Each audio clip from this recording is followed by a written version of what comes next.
specifically nga doon sa program, hindi po kami makapag-create ng regular positions. Excuse me, For the Madam program. Chair. Excuse me. Yes, Senator Tulfo, please. Sinabi mo non-permanent position, right? Yes. Kaya hindi sila maging permanent. 15 years na nga, kasasabi ko lang kanina, 20 years pa. Non-permanent. You call that non-permanent? 15 years na sila sa serbisyo? Non-permanent pa rin yan? Yeah. These are contractual positions. Kaya nga. So, yes po. Hindi, ginamit mo kasi yung term na non-permanent. Ibig sabihin, hindi permanente. Temporary lang. Paano naging temporary yan? 15 years, 20 years, 25 years na nagtatrabaho yung mga tao doon. Just to clarify. Na bilang isang contractual, wala silang benefits.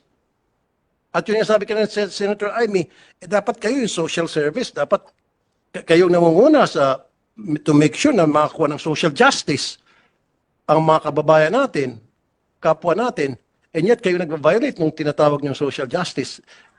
This is injustice, big injustice dun sa mga trabahador ninyo. Just to clarify. Well, actually, hindi kayo ng DSWD. Dahil sa kagagawa ninyo, ayon kay Secretary Gatchalian.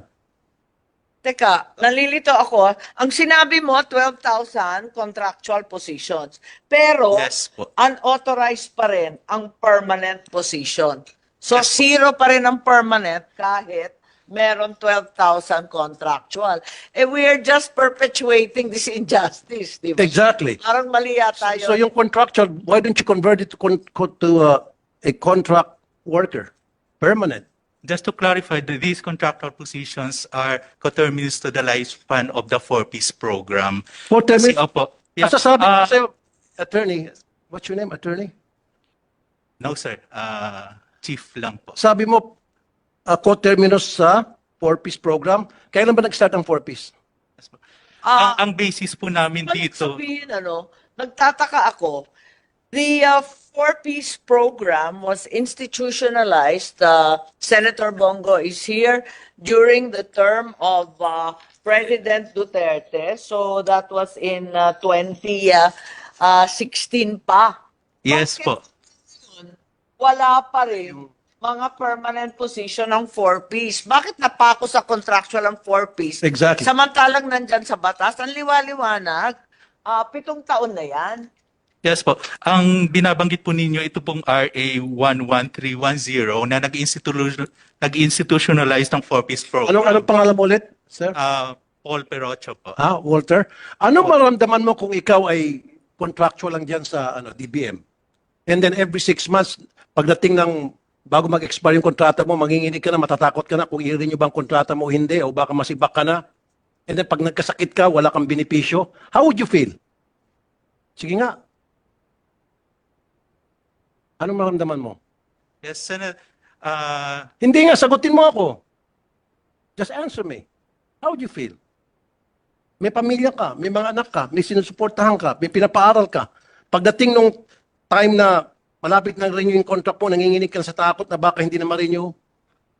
Nagdarasal ka, sana ma-renew ulit yung contract ko. Sana wag ako masibak, sana wag akong pag-initan ng boss ko para hindi ako masibak dito. And then pag nagkasakit anak mo, anong gagawin mo? Kasi wala kang benefits. Think of it, okay? Yan ang assignment ko sa iyo. Pag-isipan nyo dyan sa DBM. Yes, Madam. Dahil kapag hindi, next time, babatikusin ko kayo sa programa ko.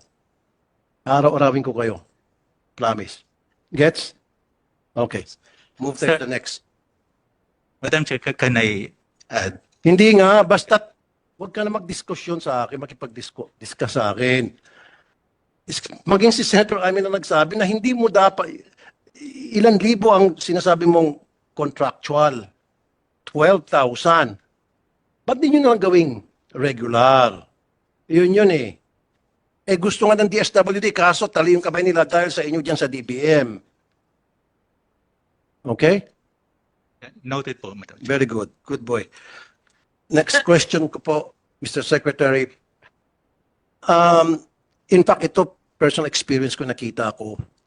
Yung mga tao ninyo, yung magdi-distribute ng AX, naka-backpack, puno ng pera, nag-jeep lang, tricycle, bakit po wala kayong service vehicle? Sana bigyan niyo po ng service vehicle or security man lang na para samahan po yung social worker. Paano kung na-hold up yun? o na-kidnap dahil alam na bigayan na ng AX. Ito nakita ko talaga, Madam Chair, ng dalawang mata ko. Hindi ko na babanggitin saan ko nakita to. Baka mapag-initan eh. Naka-backpack, punong-puno ng, akala ko kung ano lang yung nasa laman ng backpack, yung pala pera na. Tapos yun na, i-disburse na yung cash. Nag-tricycle lang. Madam Chair, I will not dispute that. In fact, kahit ako, nag-worry ho ako every day. Dalawa ho yung issue namin ho dyan. Marami rin kaming special disbursing officers na hindi regular employees. Ibig sabihin, may mga empleyado ho binigyan kami ng permit ng COA sa dami ho ng payout simultaneous na hindi na siya regular employee pero pinahawakan namin ng pera. That is something that is worrisome. Yes, sir. Pero Mr. That number Secretary, two, ang issue ko, Mr. Secretary, is sana man lang mag-rent tayo ng vehicle, sasakyan, Mr. and with security, especially kung pinag-usapan, that person is carrying by hundreds of thousands of pesos. Paano kung nalaman ng mga hold-upper na may pera palang laman yan, di na-hold up siya. Dapat man lang sana mayroong ban with may kasama security para ma-secure po yung nagbibitbit ng pera. Madam Chair, yes, we'll take note of that. We will make sure na we work with the different regions to provide the necessary components para hindi sila unsafe.